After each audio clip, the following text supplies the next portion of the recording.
আপনাদের দোহাই লাগে, আমাকে ছেড়ে দিন। এক খ্যাক খ্যাক করে হেসে বলে, ছেড়ে তো দেবই সুন্দরী, তার আগে আপনাদের পায়ে পড়ি, আমাকে ছেড়ে দিন। আমার গর্ভে সন্তান আছে, আপনারা এত বড় পাপ করবেন না। স্বামী বিদেশ রয়েছে 3 বছর, আর তুই গর্ভবতী হয়ে গেলে কিভাবে? কলঙ্কিনী, বের হয়েছে আমার বাড়ি থেকে। তোকে তো এই বুকে জায়গা দিয়েছিলাম, কিন্তু তুই কিভাবে এমন নষ্টামি করতে পারলি? আমার ছেলে আজকে 3 বছর বিদেশে আছে, আর তুই নিচে পেট পাতিয়ে বসে আছিস। শাশুড়ি সারার গালে চরের উপর চর লাগাতে লাগাতে কথাগুলো বলল, কিন্তু ওর যে উত্তর দেওয়ার ভাষা নেই। কি জবাব দেবে ও? যে মানুষটা তাকে বুকে ঠাঁই দিয়েছিল তার সাথেই তো বেইমানি করা হয়েছে। বল, তোর পেটে এই পাপ কার? আমাদের খেয়ে আমাদের পরে কার পাপ তুই নিজে গর্ভে ধরে রেখেছিস? নাসরিন বেগম সারার চুল ধরে কথাগুলো বলল, তুই বল, কোন জিনিসের অভাব রেখেছি আমি? বল, তুই তুই কি সুখী ছিলি না? জবাব দে আমাকে। এত বড় অন্যায় কিভাবে করলি? নেহা তার মাকে শান্ত করার চেষ্টা করছে, কিন্তু নাসরিন বেগম কোনোভাবেই শান্ত হতে পারছে না। যেই মেয়েকে রাস্তা থেকে তুলে এনে নিজের বাড়িতে আশ্রয় দিয়েছে, কোনো আশ্রিতার পরিচয় না, নিজের ছেলের বউ হিসাবে। কিন্তু এই হতবুদ্ধিটা কি করে বসলো, এটা ভেবেই নাসরিন বেগমের দুঃখ, কষ্ট, ঘৃণা সব একসাথে হচ্ছে। এই কারণেই হয়তো সবাই বলে রাস্তার জিনিস রাস্তায় ফেলে আসাই শ্রেয়। তারা বড় জায়গা পেলেই কি করে, নিজেরাই ঠিক পায় না। সারা নাসরিন বেগমের পা জড়িয়ে ধরে বলল, ও মা, আমি তো অন্যায় করেছি। তুমি যদি আমাকে তাড়িয়ে দাও তাহলে আমি এখন কোথায় যাব? আমার শেষ ঠিকানা যে তুমি। নাসরিন বেগম সারাকে পা থেকে উঠিয়ে দাঁড় করিয়ে আবার ওর গালে 2-4টা চড় লাগায়। তোর মুখখানা দেখলে ঘৃণায় আমার বমি আসছে। তোকে মাফ করব কিভাবে? কলঙ্কিনী, আমার ছেলেটা বিদেশ গিয়েছে কার জন্য? আরে হতভাগী, সে তো তোর জন্যই বাড়ি জমিয়েছে বাইরে, যাতে করে তোদের ভবিষ্যৎ উজ্জ্বল হয়। কিন্তু তুই এ কি করলি? কার পাপ পেটে ধরলি? পাশের বাড়ির মালিহা বলে, কাকিমা, আমি কয়দিন আগে দেখেছি একটা লোক জানালা দিয়ে সারা ভাবির ঘরে প্রবেশ করে। আমি তখন বিষয়টা বুঝতে পারিনি, বা আমার মাথায় এই জিনিসটা কাজই করেনি, কিন্তু এখন বুঝতে পারছি ভাবের পেটের বাচ্চা বাবা হলো সেই লোকটা। নাসরিন বেগম ফোনটা হাতে নিয়ে ছেলের কাছে কল দেয়। আমান কলটা ধরে। মা, তুমি কেমন আছো? প্রেশার কেমন এখন? নাসরিন বেগম ছেলের কথা শুনে হাউমাউ করে কেঁদে ফেলে। কি বলবেন তিনি তার ছেলেকে? তোর বউয়ের পেটে অন্যের সন্তান। এসব ভাবতে ভাবতে নাসরিন বেগমের ব্লাড প্রেশার হাই হয়ে যাচ্ছে। মধ্যবিত্ত পরিবারের ছেলে আমান। উচ্চ মাধ্যমিক পরীক্ষা দিয়েই আর পড়াশোনা করা হয়নি বললে ভুল হবে। আসলে ওর পড়াশোনার প্রতি আগ্রহ একটু কম ছিল। বাবার বেশ কয়েক বিঘা জমি থাকায় চাষবাসের কাজে লেগেছিল, কিন্তু কয়েক বছর পর নতুন আবদার করে বসে মায়ের কাছে সে বিদেশে কাজ করতে যাবে। নাসরিন বেগম বেশ কয়েকবার বারণ করেছিল যে বিদেশে গিয়ে তুই কি করবি? আমাদের জমি জমা তো আর কম নেই, তুই চাষ কর। না মা, তুমি জানো না আজকে বাইরের দেশে কাজে গেলে কত মূল্য, কত কত টাকা আয় করা যায়। কিন্তু কোনো কিন্তু করো না মা, আমি তো বেশি দিন থাকবো না, মাত্র 5 বছর ওখানে থাকবো, তারপর আবার চলে আসব। এখানে এসে একটা বড়সড় ব্যবসা করব। নাসরিন বেগম শেষমেশ রাজি হয়, কিন্তু একটা শর্ত জুড়ে দেয় যে যাওয়ার আগে বিয়ে করে যেতে হবে। ভাগ্যক্রমে সারার সাথে দেখা হয়। মেয়েটা অনাথ ছিল। নাসরিন বেগমের খুব দয়া হয় ওকে দেখে। দ্বিতীয় কিছু চিন্তা না করে ছেলের বউ করে ফেলে সারাকে। সারা যেমন মিষ্টি মেয়ে তেমন তার ব্যবহার, কিন্তু এ কি করে ফেলল?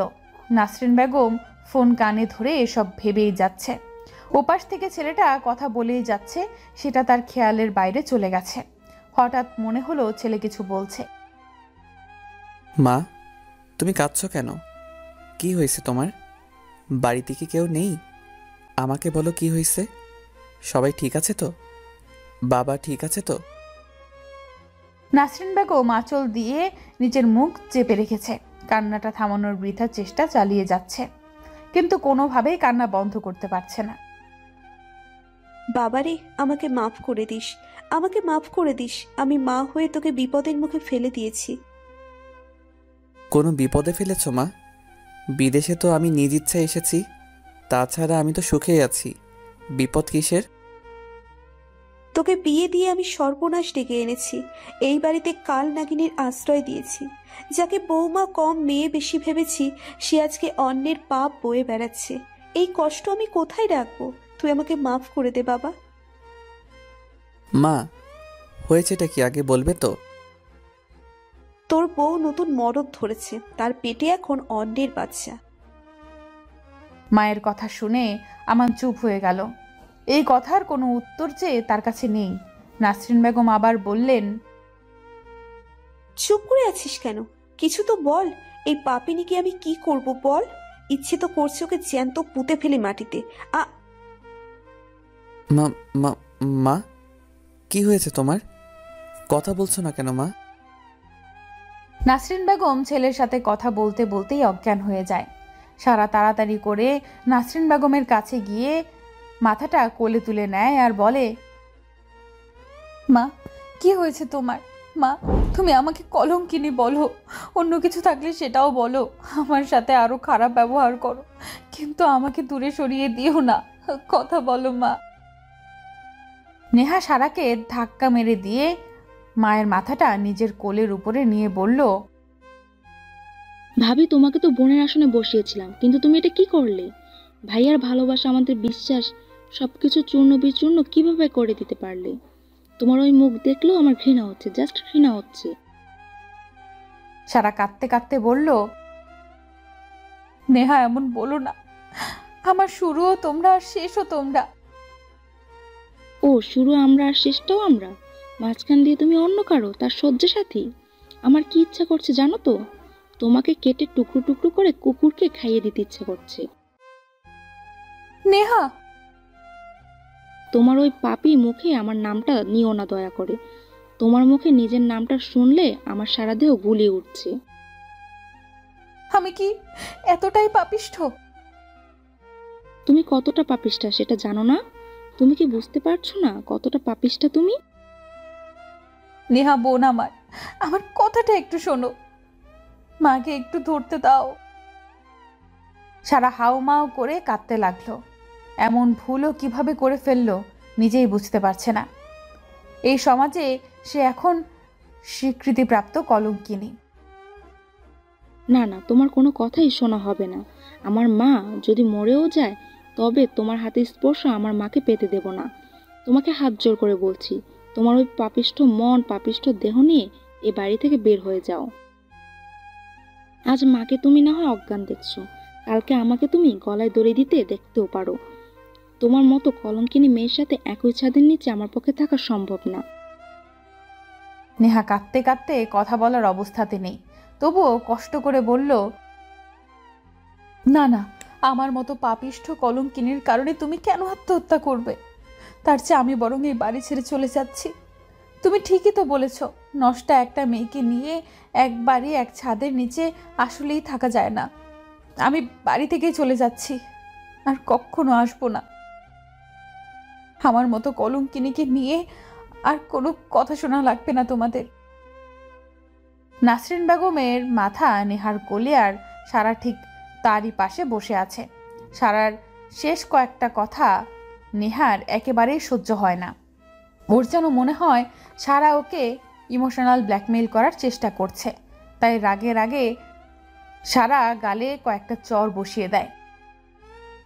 বয়সে ছোট একটা মেয়ের হাতে সারা চর খেয়ে একটু অবাক হলো না সারা, কারণ এটাই যে ওর প্রাপ্য ছিল। পাপের ফল ভোগ করাই লাগবে। নেহার প্রতিবেশী দু একজনের সাহায্য নিয়ে নাসরিন বেগমকে খাটের উপর শুইয়ে দেয়। সারা এখনো চুপ করে বসে আছে একই জায়গাতে, শূন্য দৃষ্টি নিক্ষেপ করে আছে। চোখ দুটো যেন কোনো ঝর্ণার ধারা হয়ে গেছে, আমার নামই নেই। আজকে এই বাড়িতে শেষ দিন সারার, ভাবতেই বুকের ভেতর মোচড় দিয়ে উঠছে। যে মানুষটা সারাকে সম্মানের সাথে ঘরে তুলেছিল তিনিই আজকে ছি ছি করে বিদায় করে দিচ্ছেন। নিয়তি বড়ই অদ্ভুত, কখন কার সাথ দেয়, কার সাথে বেইমানি করে কেউ জানে না। আজকে নিয়তির কাছে পরাজিত হয়ে গেছে সারা। পাপের ফল ভোগ করতেই হবে। নিজের সমস্ত কাপড় চোপড় গোছগাছ করে অন্তিম বিদায়ের জন্য নাসরিন বেগম আর নেহার কাছে গেল। নেহা, আমি চলে যাচ্ছি, ভালো থেকো। মাকে ভালো করে দেখে রেখো।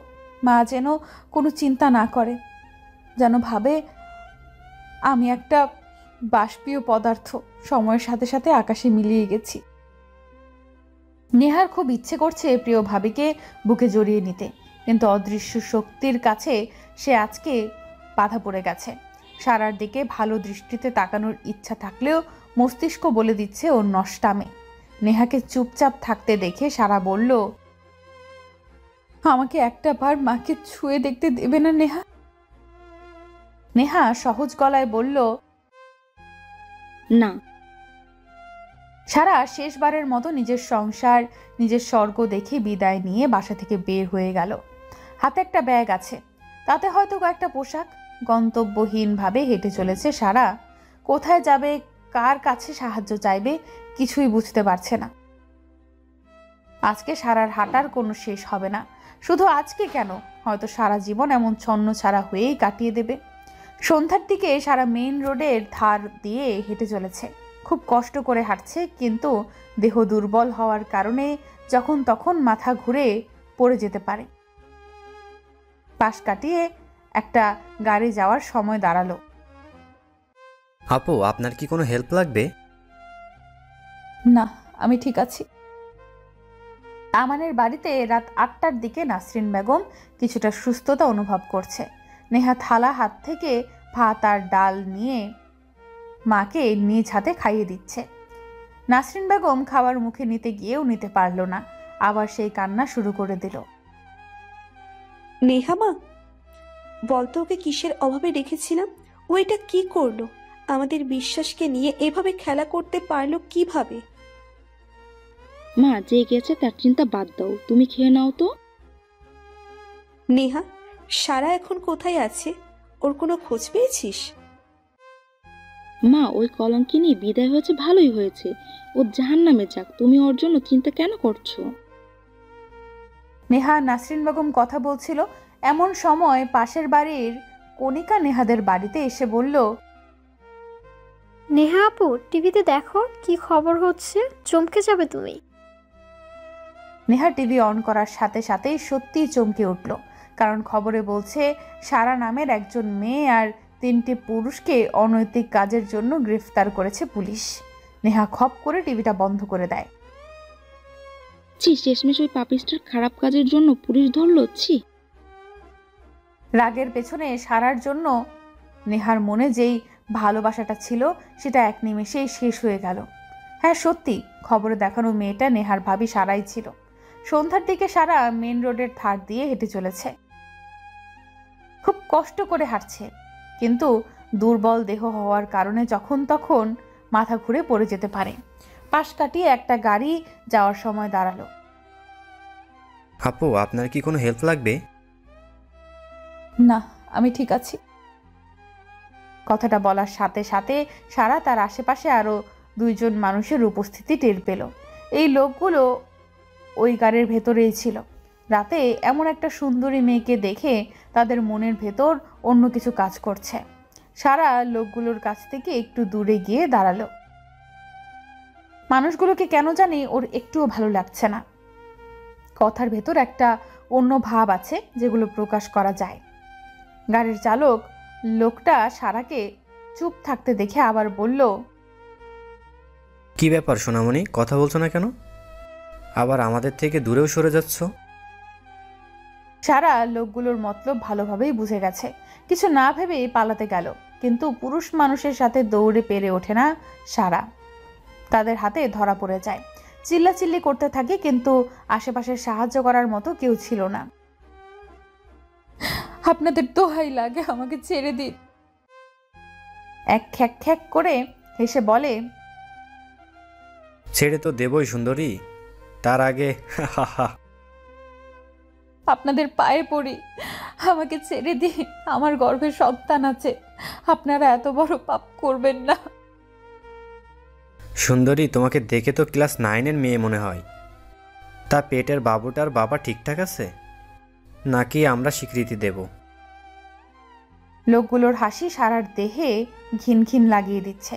খারাপ মানুষের ভাষা কোনোদিন ভালো হতেই পারে না।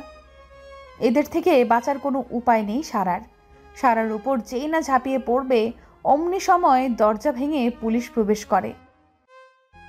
সারা পুলিশকে দেখে দেহে যেন প্রাণ ফিরে পায়। তাড়াতাড়ি লোকগুলোর পাশে কাটিয়ে দৌড়ে পুলিশের কাছে চলে গিয়ে হাঁটু গেড়ে বসে হাউমাউ করে কাঁদতে লাগে আর বলে, আপনাদের অসংখ্য ধন্যবাদ। আজকে যদি আপনারা না আসতেন তাহলে হয়তো। অতিরিক্ত কান্না করার ফলে সারা ঠিক মতো কথা বলতে পারছে না। পেছন থেকে লোকগুলো ভেতর থেকে একজন বলে উঠল, তোমাকে যে 5,000 টাকা চুক্তি করে এক রাতের জন্য নিয়ে আসলাম, আর এখন পুলিশকে পেয়ে সাজু সাজার চেষ্টা করছো? সারা যেন আকাশ থেকে পড়ল।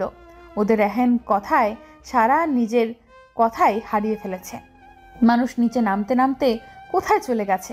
একটা নিরীহ মেয়েকে তুলে এনে তার নামে এমন কলঙ্ক লাগিয়ে দেবে? নিরীহই বা কোথায়? সারা তো কলঙ্কিত, আর একটু বেশি কলঙ্ক লাগলো। কিন্তু এই কলঙ্ক কি এখানেই থেমে থাকবে নাকি আরো বাড়তে থাকবে? একজন মেয়ে পুলিশ সারার চুলের মুঠি ধরে। এই পতিতার বাচ্চা, এত ভালো সাজা নাটক কিভাবে করিস? বিশ্বাস করুন, এই লোকগুলো আমাকে তুলে এনেছে, এখন নিজেরা ধরা পড়ে আমাকে মিথ্যা অপবাদ দেওয়ার চেষ্টা করছে। পুলিশ আর কোনো কথাই শোনে না। সারা আর বাকি আসামিদের থানায় নিয়ে চলে যায়। এদিকে এলাকার বড় ইয়াবা ব্যবসায়ীরা পাকড়াও হয়েছে, সেটা মিডিয়ার কাছে পৌঁছে যায়। তার সাথে সাথেই থানায় চলে আসে। পুলিশের কাছে সমস্ত ঘটনা শুনে তারা সারাকে বাজারের মেয়ে বলে মিডিয়ার সামনে তুলে ধরে। অনেক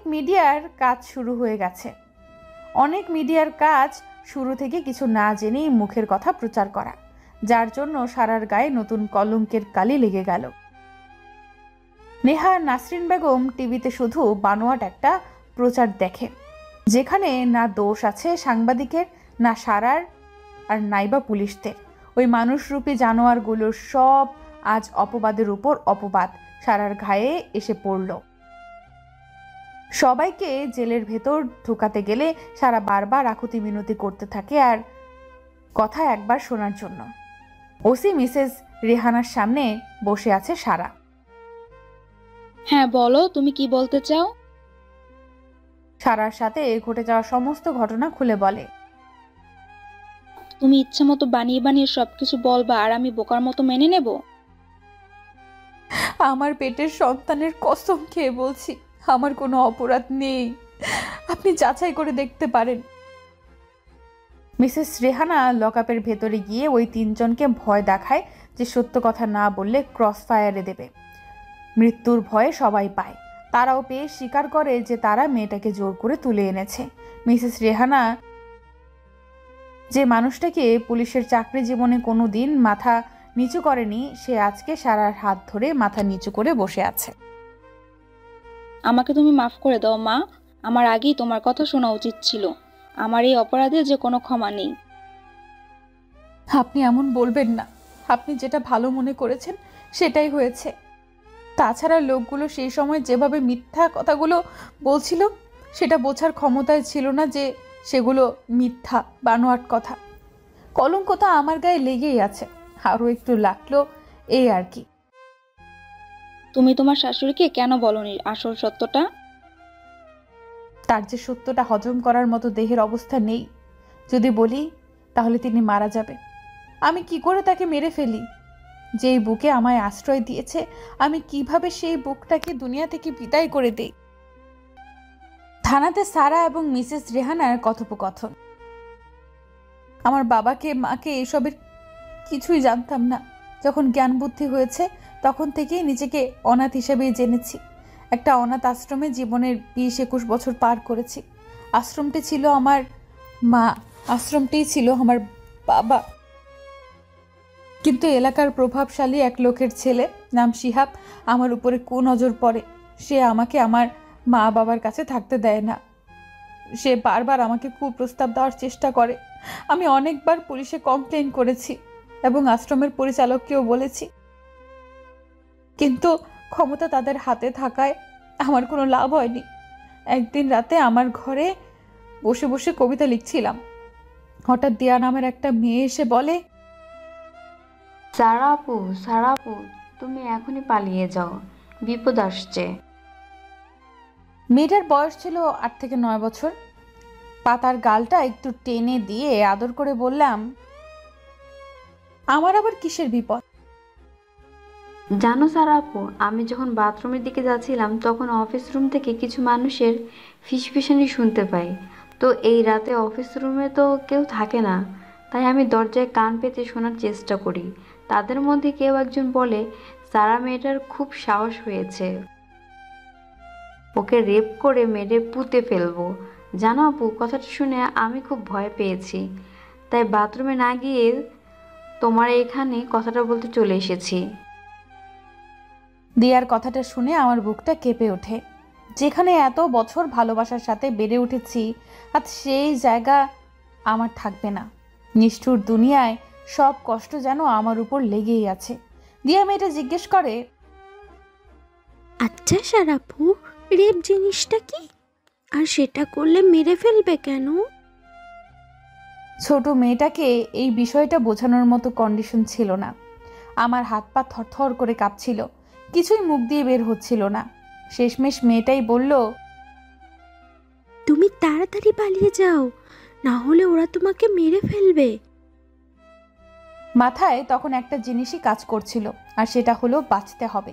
তখনই নিজের জামা কাপড় নিয়ে জীবনের মতো আশ্রম থেকে পালিয়ে বের হয়ে যাই। রাতের বেলায় যাব কি করব কিছুই বুঝতে পারছিলাম না। হঠাৎ মনে পড়ে একটা পরিচিত বান্ধবী আছে, তাই সেই রাতে তার কাছে চলে যাই। সকালবেলা আমি সেখান থেকে পালিয়ে আসি। যে জায়গায় আমি 20 থেকে 21 বছর ধরে থেকে এসেছি, সেই জায়গা আমার ক্ষতি করতে চেয়েছিল, আর মাত্র 2 বছরের বন্ধুত্ব কিভাবে আমাকে রক্ষা করবে? গন্তব্যহীনভাবে সারাদিন ঘুরতে থাকি। কোথায় যাচ্ছি কিছুই বুঝতে পারছিলাম না। ক্ষুধার তাড়নায় এক পা ফেললে সেটা তোলার ক্ষমতা ছিল না। কি করব, কোথায় যাব, এই ভেবে আমার পৃথিবী ভেঙে কান্না আসছিল। তুমি আমাকে কোন পরীক্ষায় ফেললে? এই পরীক্ষায় পাশ করব কিভাবে? টিকে থাকবো কিভাবে? নাকি আমার জীবনের অন্তিম মুহূর্ত চলে এসেছে? হাঁটতে হাঁটতে হঠাৎ মাথা ঘুরে পড়ে যাই। যখন চোখ খুলি তখন নিজেকে হসপিটালে আবিষ্কার করি। একজন মহিলা পাশে বসে হাত পাখা দিয়ে আমাকে বাতাস করছিল। তিনি আমাকে জানান যে তার ছেলে পাশের শহর থেকে ফেরার সময় রাস্তার মাঝে আমাকে পড়ে থাকতে দেখে। কেউ সাহায্যের হাত বাড়িয়ে দেয় না, তাই সে নিজেই আমাকে এই হসপিটালে ভর্তি করে। তারপর ওনাকে খবর দেয় আমার সেবা যত্ন করার জন্য। মহিলাটি আমার কাছে আমার ঠিকানা জিজ্ঞাসা করে, কিন্তু এতিমের যে একটাই ঠিকানা, খোলা আকাশ। আমি আমার সাথে ঘটে যাওয়া সব ঘটনা ওনাকে বলি। আমার কথা শুনে আমার উপরে খুব মায়া হওয়ার কারণে আমাকে ফেলে যায়নি, তার বাড়িতে স্থান দিয়েছিল, তাও একজন আশ্রিতার জায়গায় নয়, তার পুত্রবধূ করে। ভেবেছিলাম আল্লাহর দেওয়া পরীক্ষায় হয়তো আমি পাশ করেছি, বাকি জীবনটা হয়তো প্রিয় মানুষটার সাথে সুখে কাটিয়ে দেব। কিন্তু হায়, হতভাগী সারা জীবন কষ্টই পেয়ে থাকে। তার জীবনে সুখ বলতে কিছুই নেই, শুধু স্বপ্নই সুখ পাবে, বাস্তবে শুধু দুঃখ আর দুঃখ। বিয়ের 2 মাস পর আমার বাইরে যাবার তোড়ঝোড় লাগিয়ে দেয়। বলেছিল 5 বছর বিদেশে থাকবে, কিন্তু একজন স্ত্রী জানে স্বামীর থেকে দূরে থাকা কতটা কষ্টের, তার ভালোবাসার পরশগুলো থেকে দূরে থাকা কতটা কষ্টের, তার বুকে মাথা না রেখে রাত কাটানো কতটা কষ্টের। 2 মাস পর আমাদের সব কিছু ঠিকঠাক হয়ে যায়। যাওয়ার সময় আমার কপালে একটা ভালোবাসা দিয়ে বলেছিল মা বাবা আর নেহাকে দেখে রাখতে। আমি মুখ দিয়ে কিচ্ছু বলিনি, কিন্তু আমার চোখ সেদিন আমার কথা শোনেনি। এয়ারপোর্টে ওয়েটিং জোনে বসেছিল, হঠাৎ এসে পুলিশ ওকে ধরে নিয়ে যায়। কেউ ওর পাশের চেয়ারে একটা ব্যাগ রেখে ওকে একটু দেখে রাখতে বলে। সেটাই ওর কাল হয়ে দাঁড়ায়। 5 বছরের জেল হয়। একজন পুলিশের সাহায্যে ও বাড়িতে নিয়মিত কথা বলতো। ইন্টারনেটে কল দেওয়াতে মা, বাবা বা নেহা কেউই বুঝতে পারতো না ও বিদেশে আছে নাকি দেশেই জেলে আছে। আর আমি অভিনয় করেই যেতাম সবার সাথে। 2.5 বছর পর কুরবানির ঈদের একদিনের জন্য ওকে বাড়িতে আসার অনুমতি দেওয়া হয়। হয়তো এতদিনে প্রমাণ ওর বিপক্ষে গেলেও পুলিশ ভালোই বুঝতে পেরেছিল ও দোষী না। বাড়িতে আসার আগে আমাকে ফোন দেয়। মা, বাবা আর বোনটার ঘুমন্ত মুখগুলো দেখেই চলে আসব। আমি জেলে আছি ওর মা জানলে তাকে বাঁচানো যাবে না। সেদিন রাতেই বাড়িতে আসে আমান। প্রিয় স্বামীকে 2.5 বছর পর কাছে পাই, আর তার ভালোবাসার ডাকে সাড়া দেওয়ার ফলে আমার এই সন্তান গর্ভে আসে। ভোরে আমান চলে যায়। আমি আমার প্রেগনেন্সির কথায় প্রায় 4 থেকে 5 মাস লুকিয়ে রাখার চেষ্টা করি। পেট একটু একটু বাড়তে থাকে, তবুও যতটা সম্ভব নিজেকে লুকিয়ে রাখি। কিন্তু হঠাৎ একদিন আমার ফোনে কল আসে যে আমানকে যে জেলে রাখা হয়েছিল সেখানে আগুন লেগে 3 জন পুলিশ ও যে 5 জন কয়েদি ছিল তারা সবাই পুড়ে মারা যায়। আমার পায়ের নিচ থেকে মাটি সরে যায়। আমার পৃথিবী যেন অন্ধকার হয়ে যায়। আমি কোনো রকম ভাবে বলি তার লাশ যেন বাড়িতে না পাঠানো হয়। মা দেখলে তাকে বাঁচাতে পারবো না। ফোনটা কোনো রকমে রেখেই আমি মাটিতে লুটিয়ে পড়ি। ডাক্তার এসে চেক আপ করে জানায় আমি প্রেগনেন্ট। তারপর একে একে সারা সব কিছু ওসি মিসেস রেহানাকে বলে। তুমি তোমার শাশুড়িকে কেন বলনি আসল সত্যটা? তার যে সত্যটা হজম করার মতো দেহের অবস্থা নেই। যদি বলি তাহলে তিনি মারা যাবে। আমি কি করে তাকে মেরে ফেলি? যেই বুকে আমায় আশ্রয় দিয়েছে, আমি কিভাবে সেই বুকটাকে দুনিয়া থেকে বিদায় করে দেই? তবুও তোমাকে সত্যিটা তোমার শাশুড়িকে জানানো উচিত ছিল। বিনা অপরাধে নিজের নামে কলঙ্কিনীর টাইটেল লাগিয়ে কি লাভ? আমি পারিনি। একজন মাকে তার সন্তানের মৃত্যুর খবর দিতে পারিনি। কিভাবে বলি? তোমার বুকের মানিক এই দুনিয়ায় নেই। জানেন পৃথিবীতে সব থেকে বড় বোঝা কি? বাবা মায়ের কাছে তার সন্তানের বোঝা। কোনোদিন বলতেই পারবো না আমার এই পৃথিবীতে নেই। সারা জীবন কলঙ্কিনীর তোপমা নিয়েই থাকবো। রেহানা বেগম চুপ করে সারার কথা শুনছে। মেয়েটার কথা স্বার্থপর, আসলেই স্বার্থপর। না হলে পরের জন্য কি কেউ নিজেকে খারাপ বানিয়েও বেঁচে থাকতে পারে? সারা একটু চুপ করে আবার বলতে লাগলো, একবার তো আমার নামের পাশে কলঙ্কিনীর তোকমা লেগেই গিয়েছে। এটা মুছে ফেলা যাবে না। মানুষ 1000টা ভালো কাজ করলে লোকজন তাকে মনে রাখে না, কিন্তু তার নামে একটা খারাপ কথা শুনলে সবাই তার চেহারা মুখস্থ করে রাখে। আমারটা ঠিক তেমনই হবে। আচ্ছা সারা, আমার কিন্তু একটা জিনিস এখনো পরিষ্কার না। সেটা হলো, যেদিন তোমার শাশুড়ি জানতে পারলো তুমি প্রেগনেন্ট, সেদিন সে ফোনে কার সাথে কথা বলছিল? সেটা যদি তোমার স্বামী না হয়ে থাকে তাহলে কে ছিল? সে তোমার কি কোনো বন্ধু? সারা বিশেষ রেহানার কথাটা শুনে সেটা ভাবুক হয়ে গেল। উনি তো ঠিক কথাই বললেন। তাহলে সেদিনের লোকটা কে ছিল? আমি তো এত পরিমাণ শোকে ছিলাম যে এই কথাটা আমার মাথায় আসেনি। কে ছিল সে?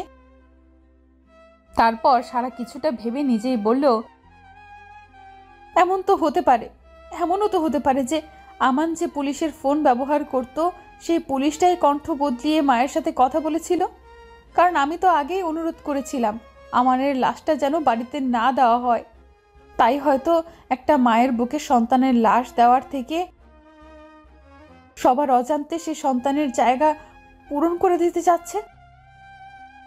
মিসেস রেহানা নিজের চেয়ার থেকে উঠে সারার পাশে এসে দাঁড়িয়ে বলল, কিছু মনে করো না সারা, আমি একটা কথা বলি। আমি তো পুলিশ, তাই সবকিছুই সন্দেহের চোখে দেখি।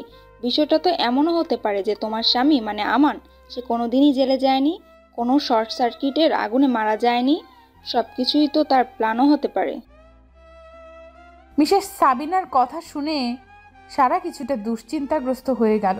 তারপর হতাশ কণ্ঠে বলল, দেখুন ম্যাম, একটা মানুষের নিজের মৃত্যু নিয়ে নাটক করার তো কোনো মানে থাকতে পারে না। সে কেন নিজেকে আড়াল করে রাখবে? যদি বেঁচে থাকে এতে তার লাভটা কি? মিসেস রেহানা একটা লম্বা নিঃশ্বাস ছেড়ে বলল, আমরা চোখের সামনে যা দেখি তার অনেক কিছুই সত্য নয়, আর যেটা তোমার দৃষ্টির বাইরে ঘটেছে সেই জিনিস কিভাবে সত্য বলে মেনে নেওয়া যায় বলো তো? আমি তোমাকে কষ্ট দেওয়ার জন্য কথাগুলো বলছি না সারা, জাস্ট সন্দেহ হলো তাই বললাম। যাক ওসব কথা, এখন চলো আমার সাথে। সারা মুখের দিকে তাকিয়ে রইল। সাথে যাবে না মানে? কোথায় যাবে? মনের ভাবটা মিসেস রেহানা বুঝতে পারল। আমার বাড়িতে যাবে। বাড়িতে আমি একাই থাকি, একটা মেয়ে আছে, সে থাকে দেশের বাইরে। আমার হাজবেন্ডও দেশের বাইরেই থাকে, 3 মাস পর পর দেশে আসে। যাই হোক, চলো এখন। তাই বলল। সারার একটা আশ্রয়ের খুবই দরকার ছিল, তাই সে না করতে পারল না। এমনি তো প্রেগনেন্সির 6 মাস চলছে, এই সময় তার একটা নিরাপদ আশ্রয় চাই, যেখানে সে ভালো থাকতে পারবে, তার সন্তান ভালো থাকতে পারবে। কাছের মানুষ তো কেউ নেই। সন্তান পৃথিবীতে আসলে তাকে নিয়ে তবু পৃথিবীর সমস্ত অশুভ শক্তির সাথে লড়তে পারবে। মিসেস রেহানা বাড়িতে সারা একটা রুম দেখিয়ে দিয়ে বলল, দেখো, এই রুমটা তোমার। কোনো সমস্যা হলে আমার বাড়ির কাজের লোক আছে, তাদেরকে বলবে। তোমার সমস্ত সাহায্যে তারা চলে আসবে। আর কোনো চিন্তা করবে না। যে মানুষটা চলে গেছে তার জন্য কষ্ট পেয়ে যে আসতে চলেছে তাকে কষ্ট দিও না। মনে রাখবা, তুমি যদি কোনো নড়বড়ে ঘরের চালা হও তো তোমার গর্ভের সন্তানকে সেই ঘরের একটা মজবুত খুঁটি হতে হবে একদিন। নিজের খেয়াল রাখো, আর আমি সন্ধ্যায় ফিরবো। এখন আসি। সারা গুটি গুটি পায়ে বেডের উপর বসে নিজের পেটে হাত দিয়ে মনে মনে বলতে থাকে, কলঙ্কিনীর নাম শুনেও কষ্ট লাগে না, শুধু তোর জন্য, শুধু তোর জন্য বেঁচে আছি। আমি চাই তুই একদিন বড় হবি, মায়ের মুখ উজ্জ্বল করবি। রাতে খাওয়া দাওয়া সেরে সারা বিছানায় শুয়ে আছে, আমানের সাথে কাটানো মুহূর্ত নিয়ে ভাবছে। মানুষটাকে বেশি দিন কাছে পায়নি সারা, মাত্র কয়েক মাস মন ভরে ভালোবাসতে পেরেছে আমানকে। বিধাতা হয়তো সবার কপালে সুখ জিনিসটা রাখেনি। সময় মিসেস রেহানার ঘর থেকে কিছু একটা পড়ার শব্দে সারার ভাবনায় ব্যাঘাত ঘটে। বাসার সব লাইট বন্ধ, চাকর বাকর সব ঘুমিয়ে গেছে। সারা আস্তে আস্তে মিসেস রেহানার রুমের দিকে গেল। রুমের ভেতরের থেকে কিছুটা ঝাঝালো কণ্ঠ শুনতে পায় সারা। প্রথমে ভাবল তিনি নিজের স্বামী বা মেয়ের সাথে কথা বলছেন, তাই নিজের ঘরের দিকে পা বাড়াতে নিল। হঠাৎ আমানের নামটা মিসেস রেহানার ঘর থেকে শুনতে পেল। দরজাটা হালকা খোলা রয়েছে, তাই কথাগুলো বুঝতে একটু অসুবিধা হলো না সারার। মিসেস রেহানা আমানের সাথে কথা বলছে। সারাকে আমি কেন এত বড় ঘটনায় কালার করতে যাব? কেউ একজন থানা থেকে মিডিয়ার লোকজনকে খবর দিয়েছিল, আমার কিছুই করার ছিল না। ওপাশ থেকে, আমি তো জানি সারা তোমার স্ত্রী, তাহলে কেন আমি তাকে বদনামের ভাগিদার হতে দেব? তুমি অযথা রাগ করছো আমান, সে আমার মেয়ের বয়সী। ওপাশ থেকে, তুমি চিন্তা করো না আমান, ওকে আমি নিজের মেয়ের মতোই দেখে শুনে রাখবো। তুমি আমাদের মিশনের কথা ভুলে যেও না। এখন রাখছি, দেখি সারা কি করছে। সারা দ্রুত পায়ে নিজের ঘরের দিকে চলে গেল। আমান তাহলে বেঁচে আছে? তাহলে এই মানুষটার সাথে ওর কিসের সম্পর্ক? সারা তাড়াতাড়ি ঘরের ভেতরে এসে কাঁথা মুড়ি দিয়ে চুপচাপ শুয়ে থাকে। এমন একটা ভাব নিল যেন সে ঘুমিয়ে গেছে। সারার মনে মনে রাগ আর খুশি দুটোই হচ্ছে। প্রিয়তম বেঁচে আছে এটা জেনে খুশি, আর বেঁচে আছে সেই কথা তাকে জানানো হয়নি কেন এটা জেনে রাগ হচ্ছে খুব। মানুষ তো তার স্ত্রীর কাছে সব কথাই বলে, কিন্তু এই হতচ্ছাড়া লোকটা কেন বলেনি? যদি সে পুলিশের কোনো এজেন্টও হয় তাহলে তো মা কিংবা আমাকে কথাটি সে জানাতে পারত। তাৎক্ষণিকভাবে মনে পড়ে যায় আমান তো বেশি লেখাপড়া করেনি, তাহলে সে পুলিশের চাকরি কিভাবে পেল? ভাবতে ভাবতে মাথা বন্ধ করছে। মিসেস রেহানা এসে সারার পাশে বসতেই সারা একটু নড়ে চড়ে উঠল। মুখের উপর থেকে কাঁথাটা সরিয়ে কপালে হাত দিয়ে দেখল জ্বর আছে কোনো কিনা, কারণ এই গরমে কারো কাঁথা মুড়ি দিয়ে থাকার কথা না। কপালে হাত দিয়ে দেখল সবকিছু স্বাভাবিক আছে। ডাক দিল সারার ঘুমে ডিস্টার্ব হবে ভেবে মিসেস রেহানা তাকে আর ডাকে না। বাইরে থেকে দরজা আটকে দিয়ে নিজের ঘরে চলে যায়। সারা তাড়াতাড়ি গিয়ে ভেতর থেকে দরজাটার লক এঁটে দেয়। সারার এখন খুব কান্না পাচ্ছে আমানের জন্য। 2 দিন আগেই জেনেছে লোকটা দুনিয়ায় নেই। তার খবর লুকাতে গিয়ে কত কি ঘটে গেল, এসবের কিছু কি সে জানে? বাথরুমের ভেতরে গিয়ে শাওয়ারটা ছেড়ে দিয়ে সারা ভিজতে থাকে আর অঝোর ধারায় কাঁদতে থাকে। কেন তুমি মরার নাটক করেছো? আমাকেও জানাওনি কেন? আমার তো ইচ্ছে হয় আমার বাবুটার পেটের ভেতরে থাকা অবস্থায় তুমি আমাকে দেখাশোনা করবে, পেটে মাথা রেখে বাবুর সাথে কথা বলবে, কিন্তু না, তুমি তোমার মতো পালিয়ে পালিয়ে বেড়াচ্ছ আমার থেকে। কেন করছো? আমারও তো ইচ্ছা হয় তোমার বুকে মাথা রেখে দিনগুলো কাটাই, তোমার সাথে খুনসুটি করে সময়গুলো পার করি। সব সময় কি আর নিয়তির দোষ দিলে হয় বলো? দোষ তোমার। কেন আমার সামনে আসছো না? কেন কেন কেন? সকালে মিসেস রেহানা অফিসে যাওয়ার জন্য রেডি হয়ে খাবার টেবিলে এসে দেখে সারা নেই। কর্মচারীদের জিজ্ঞাসা করতেই তারা বলে, সকাল থেকে তিনি এখনো ঘর থেকেই বের হননি। মিসেস রেহানা সারার ঘরের দরজায় টোকা মেরে ডাক দেয়, কিন্তু কোনো সারা শব্দ পায় না। ঘুমিয়ে থাকলেও ঘুম ভেঙে যাওয়ার কথা। মনের ভেতর একটু সন্দেহ হলো, তাই নিজের ঘরের আলমারি থেকে চাবিটা এনে সারার ঘরের দরজাটা খোলে। কিন্তু দরজা খুলে সারাকে ঘরের বিছানা বা ব্যালকনি কোথাও দেখতে পায় না। বাথরুম থেকে কুলকুল করে পানি পড়ার শব্দ কানে আসে। মিসেস রেহানা ভাবে সারা হয়তো গোসল করছে, তাই কিছুক্ষণ অপেক্ষা করে।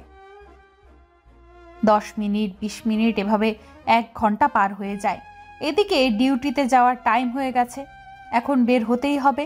তাই মিসেস রেহানা বাথরুমের দরজায় নক করতে থাকে, কিন্তু আগের মতোই কোনো সারা শব্দ পায় না, পানি পড়ার শব্দ ব্যতীত। এবার ওনার মনের ভেতর খচখচ করতে থাকে, সারার কোনো বিপদ হলো না তো? সারার কিছু হয়ে গেলে আমানকে কি জবাব দেবে? একজন কর্মচারীকে ডেকে বাথরুমের দরজা ভেঙে দেখে সারা ফ্লোরে পড়ে আছে আর শাওয়ার চলেই যাচ্ছে। মিসেস রেহানা দ্রুত শাওয়ার বন্ধ করে সারাকে তোলার চেষ্টা করে। সারার গায়ে হাত দিয়ে আটকে ওঠে রেহানা। বরফের মতো ঠান্ডা হয়ে গেছে, দেহে যেন কোনো রকমের প্রাণ পাখিটা আছে, একটু এদিক সেদিক হলেই উড়ে যাবে। দ্রুত সারাকে নিয়ে হসপিটালে রওনা দেয় মিসেস রেহানা। সারা চোখ খুলেই সামনে আমানকে দেখতে পায়। স্যালাইনের সুচ বাম হাতে দিয়ে টান দিয়ে বের করে দৌড়ে গিয়ে আমানের বুকে ঝাঁপিয়ে পড়ে হু হু করে কেঁদে ওঠে। আমান 2 হাতের আঁচলায় সারার মুখটা ধরে কপালে একটা চুমু এঁকে দিয়ে বলে, আমি চলে এসেছি সারা, আর কিচ্ছু হবে না তোমার। জীবন চলে গেলেও কিছু হতে দেব না। সারাকে বেডে শুইয়ে দিয়ে ডক্টরকে ইশারা করে স্যালাইনটা আবার লাগিয়ে দিতে। এমনিতেই কিছুক্ষণ হলো সারার জ্ঞান ফিরেছে, তার উপরে আমানকে দেখে নিজের কান্না কোনোভাবেই থামাতে পারছে না। সারা রাতের কান্না, এখনকার কান্না, সব মিলিয়ে সারার অবস্থা নাজেহাল। আমান সারাকে শুইয়ে দিয়ে একটু উঠতে নিলে দেখে 1 হাত দিয়ে সারা তার শার্ট ধরেছে, তাই উঠতে গিয়েও আবার সারার পাশে বসে পড়ল। কোথায় যাচ্ছ তুমি? তোমাকে আমি আর কোথাও যেতে দেব না। আমার জীবন যতদিন আছে ততদিন আমার চোখের সামনে থাকবে। আমি মরে গেলে। আমান হাত দিয়ে সারার মুখ চেপে ধরে। এই জীবনে শুধু তোমার জন্যই সব সারা, তুমি না থাকলে আমান কিছুই না। খবরদার, আর মরে যাওয়ার কথা বললে কিন্তু আমি এবার সত্যি সত্যি মারা যাব। আমানের কথা শুনে সারা ফুপিয়ে ওঠে। আমান বুঝতে পারে সে ভুল কিছু বলে ফেলেছে, তাই 1000 বার সরি বলল। তোমার জন্য আমার কত কথা শোনা লেগেছে সবার কাছে। আমার ছোট নেহা, তার কাছে চড় খাওয়া লেগেছে। কত কষ্ট হয় জানো? সারা, তুমি হাইপার হইও না, সব ঠিক হয়ে যাবে। আমি তো চলে এসেছি, আর কোনো অপবাদ তোমার থাকবে না। সেই দিনই হসপিটাল থেকে রিলিজ নিয়ে সারাকে নিয়ে বাড়ির উদ্দেশ্যে রওনা দেয় আমান। যদিও এত তাড়াতাড়ি এসব করার ইচ্ছা ছিল না আমানের, কিন্তু মিসেস রেহানা বলল যে ওকে আর এত কষ্ট দেওয়া ঠিক হচ্ছে না। তাই সব কিছু এত তাড়াতাড়ি গাড়ি থেকে নেমে আমান সারাকে বলল, একটু অপেক্ষা করো, আমি আসছি। এই রাতে এমন শুনশান জায়গায় আমান কোথায় যাবে? তাই সারার পিছু নিল। আমান 3 জন লোককে টাকার একটা বান্ডিল দিল। এরা তো সেই 3 জন যারা গত পরশু আমাকে তুলে নিয়ে গিয়েছিল। এরা তো আমার সাথে, আমার নিজেই তাহলে এসব করেছে। এটা করে ওর লাভ কি ছিল? কি হচ্ছে এসব আমার সাথে? দ্রুত ওখান থেকে চলে এসে গাড়িতে বসে পড়ে সারা। এখন আমি চুপচাপ থাকবো? আমাদের এসব করার পেছনের রহস্য আমার জানতেই হবে। গাড়িতে চুপচাপ বসে আছে সারা। একটু ভয় ভয় করছে তার। ভয় করারই কথা, কারণ আমানের এদিকে পুলিশের সাথে সম্পর্ক, অন্যদিকে এই খারাপ লোকগুলোর সাথেও সম্পর্ক। যেন একটা গোলক ধাঁধার ভিতর আটকে গেছে সারা, যার ভেতর থেকে বের হতে চাচ্ছে, কিন্তু সেটা সারাকে বের হতে দিচ্ছে না। আমান এসে সারার পাশে বসে পড়ল। আমানকে দেখে সারা যেন কুকড়ে যাওয়ার চেষ্টা করছে। আমান সারাকে নিজের কাছে টেনে বলল, কি হয়েছে তোমার? এমন কেন করছো? মনে হচ্ছে কোনো ভূত দেখেছো তাই ভয় পাচ্ছ। সারা অবাক চোখে আমানের মুখের দিকে তাকিয়ে আছে। মনে মনে বলছে, তুমি কি আমান? তুমি ভালো নাকি খারাপ? ভালো খারাপ দুটোর মাঝে ঝুলে আছো। আমি যে তোমাকে চিনতে পারছি না। আমান সারার চুপ করে থাকা দেখে তার মাথাটা বুকে নিয়ে বলল, কি হয়েছে? কথা কেন বলছো না? সারা ভাবনা থেকে বের হয়ে শুধু একটা কথাই বলল, আমি খুব ক্লান্ত, আমার ঘুম পাচ্ছে। ঠিক আছে, তুমি আমার বুকে মাথা রেখে ঘুমাও, আমি তোমার মাথায় হাত বুলিয়ে দিচ্ছি। গাড়ি আপন গতিতে চলছে। সারা আমানের বুকে মাথা রেখে ঘুমিয়ে আছে। সবার কাছে এটা একটা প্রশান্তির ঘুম। প্রত্যেক স্ত্রী তার স্বামীর বুকে প্রশান্তির ঘুম দিতে চায়। সারাও ঘুমাচ্ছে, কিন্তু ঘুমের ভেতর কোনো প্রশান্তি নেই সারার। বারবার উচপিচ করে উঠছে, যেন মনে হচ্ছে ওর প্রশান্তি কোনো দিন ছিল না, কোনো দিন আসবেও না। সারা জীবন শুধু লড়াই করেই বাঁচতে হবে। আমাদের বাড়িতে পৌঁছাতে রাত প্রায় 11টা বেজে যায়। দরজায় টোকা দিতেই কিছুক্ষণ পর নেহা এসে দরজা খুলে দেয়। আমানকে দেখে নেহা যেন চমকে ওঠে। ভাইয়া বলে চিৎকার করে আমাকে জড়িয়ে ধরে। কিছুক্ষণ পর ছেড়ে দিয়ে বলে, তুই কখন এলি ভাইয়া? আমাদেরকে জানাসনি কেন? হঠাৎ চোখ যায় আমানের পেছনে, দেখে সারা মাথা নিচু করে দাঁড়িয়ে আছে। ওর সাথে তোর কোথায় দেখা হলো ভাইয়া? ওকে নিয়ে চলে আসলি? ভাইয়া তুই জানিস না ও কি করেছে? তোর সাথে কত বড় পাপ করেছে। মুখে লাথি দিয়ে বের করে দে ভাইয়া। নেহার কথা শেষ হতে না হতেই আমার নেহার গালে একটা চর কষে দিল। যেই মেয়েটাকে কলঙ্কিনী নাম দিয়েছে এই সমাজ, তার গায়ে কলঙ্কিনী ছিটে ফোটাও নেই। কিভাবে সহ্য করব আমি, তুই বল? আমার সন্তান ওর গর্ভে, ওর স্বামীর সন্তান ওর গর্ভে, আমাদের ভালোবাসার চিহ্ন ওর গর্ভে। মানে কি বলছিস ভাইয়া? তুই তো 3 বছর দেশের বাইরে ছিলি, তাহলে কিভাবে কি? আমি কোনোদিন বিদেশে যাইনি। সরকারের একটা গোপন মিশনে আমাকে নেওয়া হয়, তাই বিদেশে যাওয়ার নাটক, জেলে যাওয়ার নাটক সব করেছি। মরে যাওয়ার নাটকও করেছি। ভেবেছিলাম বাড়িতে এসে সারপ্রাইজ দেব, কিন্তু তোরা আমার সারাকে বাড়ি থেকে বের করে দিলি, তাই সব কিছু ছেড়ে চলে আসতে বাধ্য হলাম। কি বলছিস ভাইয়া? মরে যাওয়ার নাটক মানে? এবার সারা মুখ খুলল। আমি অনেক আগেই জানতাম আমান জেলে আছে। এর মাঝে নাকি একদিন পুলিশ ওকে ছুটি দিয়েছিল, তাই এখানে আসে সবাইকে লুকিয়ে। সেই দিন আমার পেটে ওর বাচ্চা আসে। কয়দিন টিভিতে দেখালো বিদ্যুৎ শর্ট সার্কিটে আগুন লেগে একটা জেলের কয়েদি মারা যায়। সেদিন আমাকে জানানো হয় আমানও মারা গেছে। সারা কাঁদতে কাঁদতে কথাগুলো বলল, তাই আমান সারাকে থামিয়ে দিয়ে বলা শুরু করলো। তারপর তোরা আমার সারাকে ভুল বুঝে বাড়ি থেকে বের করে দিলি। তখন ফোন দিয়েই তোরা জানিয়েছিলি, তাই হয়তো আমার সারাকে আমি জীবিত পেয়েছিলাম। আমার কিছু বন্ধু ওকে কিডন্যাপ করে, তারপর পুলিশ ওকে বাঁচায়, যার সব কিছুই ছিল সাজানো, যাতে সারাকে একটু ভয় দেখানো যায়, কারণ ও ভয় পেলে একটা নিরাপদ আশ্রয় খুঁজবে। তাই ওসি মিসেস রেহেনা ওকে এই সুযোগে নিজের বাড়িতে নিয়ে যায়। কিন্তু এর আগে একটা বড় ভুল কিছু হয়ে যায়। কোনো একটা পুলিশ মিডিয়াকে খবর দিয়ে জানিয়ে দেয়। সেদিনের ঘটে যাওয়া সব কথা নেহাকে বলে আমান। নেহা সারার সামনে ধপ করে হাঁটু গেড়ে বসে পড়ে, খপ করে পা জড়িয়ে ধরে হাউমাউ করে কাঁদতে থাকে। ভাবি, আমি কোন মুখে তোমার কাছে মাপ চাইবো জানি না, কিন্তু নির্লজ্জের মতো বলছি আমাকে মাফ করে দাও। এই হাত দিয়ে আমি তোমাকে চড় মেরেছি। আমি তোমার কোনো কথায় বিশ্বাস করিনি। সারা নেহাকে উঠিয়ে বলে, তোমার কোনো দোষ নেই নেহা, তোমার জায়গায় আমি হলেও এমনই করতাম, কারণ সত্যটা তুমি জানতে না। নাসরিন বেগম ঘর থেকে বের হয়ে ছেলেকে দেখে খুব আশ্চর্য হলো, খবর না দিয়ে চলে আসলো এটা ভেবে। সারার দিকে চোখ পড়তেই তেড়ে গেল ওর সামনে। নেহা মায়ের এমন আচরণ দেখে সারাকে আগলে দাঁড়ালো। মা, এত বড় অন্যায় আর করো না। কিসের অন্যায়? এই কলঙ্কনিকে তুই কোথায় পেলি আমান? মা, দয়া করে চুপ করো, আমার কথাগুলো শোনো আগে। নেহা একে একে মাকে সব কথা জানালো। নাসরিন বেগম আমানের সামনে গিয়ে ঠাটি একটা চট দিয়ে বলে, তোর কারণে ফুলের মতো মেয়েটাকে আমি কি না কি বলেছি।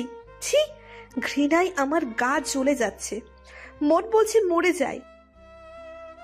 সারা মায়ের হাতটা ধরে, মা সবকিছু ভুলে যান, আপনাদের কাছে চলে এসেছি তো আর কোনো কষ্ট থাকবে না, আমি সব ভুলে গেছি, আপনিও সবকিছু ভুলে যান। সারাকে বুকে টেনে নিয়ে নাসরিন বেগম সারার কপালে চুমু এঁকে দিয়ে বলে, আমিও সব ভুলতে চাই, আমার সারা আমান নেহাকে নিয়ে ভালো থাকতে চাই। সারা আমানের দিন খুব ভালোই কাটছিল। সারাদিন সারার খেয়াল রাখে আমান। কয়েক মাস পর সারা একটা ফুটফুটে মেয়ের জন্ম দেয়। আমান আর সারার নামের সাথে মিল রেখে আয়রা নাম রাখা হয় মেয়ের। আমানের আ আর সারার রা। কয়েকদিন পর সারা মেয়েকে খাওয়াচ্ছিল। আমান বাইরে যাওয়ার সময় মেয়ে আর মেয়ের মায়ের কপালে চুমু দিয়ে বলল, একটু বাইরে যাচ্ছি, বিকালে ফিরবো। আচ্ছা, নিজের খেয়াল রেখো। আমান বাইরে গেলে সারা কোনো দিন আল্লাহ হাফেজ বলে না, বলে তাড়াতাড়ি ফিরে এসো, এখন এসব ভাবার টাইম নেই আমানের। তাই বাড়ি থেকে বেরিয়ে যায়। সারা নিজের মেয়েকে বলে, আমার যুদ্ধ আবার শুরু হবে মা, তুই কি আমার সাথে থাকবি? দুধের বাচ্চা মায়ের কোনো কথাই বুঝতে পারে না, খিলখিল করে হাসতে থাকে শুধু। বিকেলে নানা বাড়িতে এসে দেখে নাসরিন বেগম মাথায় হাত দিয়ে বসে আছে, নেহার হাতে একটা কাগজ। সারা বাড়িতে কোথাও সারা নেই।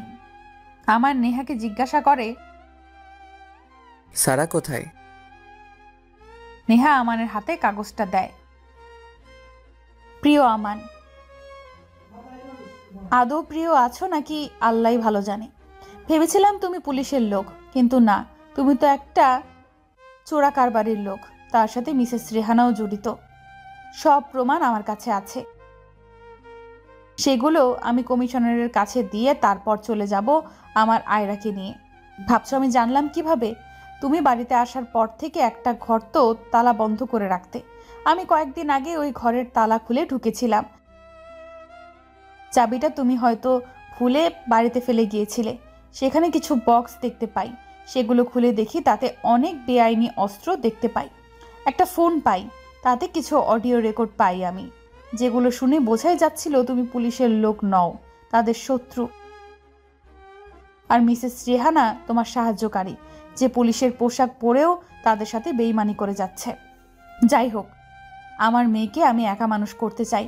এই চিঠি যতক্ষণে পেয়েছো ততক্ষণে আমি এলাকা ছেড়ে অনেক দূরে চলে এসেছি। আমি চাই না তোমার ছোঁয়া পড়ুক আমার নিষ্পাপ মেয়ের উপর। ভালো থেকো, আল্লাহ হাফেজ। আবারও ইতি কলঙ্কিনী। বাসের সিটে বসে আছে সারা, মেয়েটা কোলেই ঘুমিয়ে আছে। সারা ঘুমন্ত মেয়ের সাথে কথা বলছে। তোকে আমি পাপ মুক্ত রাখতে চেয়েছি মা, তুই যেন আমার উপর রাগ করিস না। তোর বাবাটা ভালো না, তুই থাকবি তো আমার সাথে? মেয়েটা ছোট ছোট হাত দিয়ে মায়ের হাতের একটা আঙুল ধরে চোখ পিটপিট করে তাকাচ্ছে আর মুচকি হাসছে মায়ের দিকে তাকিয়ে, যেন বলছে, মা, আমি তোমার সাথে সব সময় থাকবো, হারিয়ে যাব না কোনোদিন।